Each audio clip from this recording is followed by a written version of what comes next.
Adaidu, live from Wisdom Yard Television. I am Ajayi. Here are the news headlines. Salome and Adaidu, Timilehin Ajayi pleads not guilty in court. Tinubu mourns Enugu tanker explosion victims.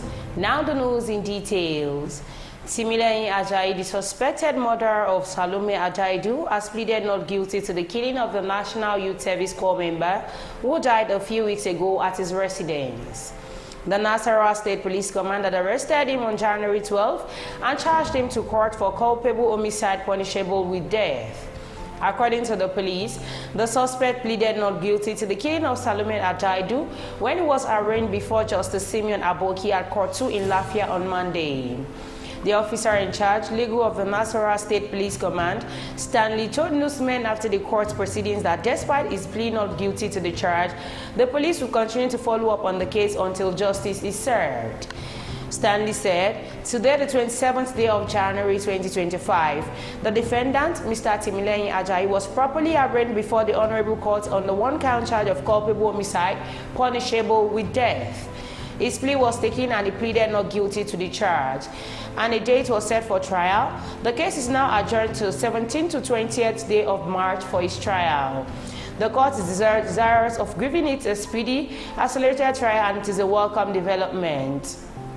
We have overwhelming evidence to sustain the charge, and we are optimistic that justice will be done.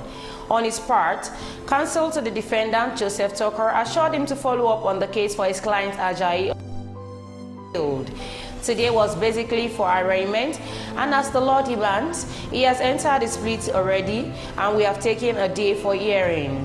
Responding to how the case will be proven despite the earlier comments made by his client on the matter, he said, "It is not my place to prove the case, it is my place to defend him. The work of the defense counsel is to ensure that the prosecution does their own work legally, which." The Federal Road Safety Corps gave the casualty figure as 11, but other reports said 18 persons died, with several others injured and hospitalized.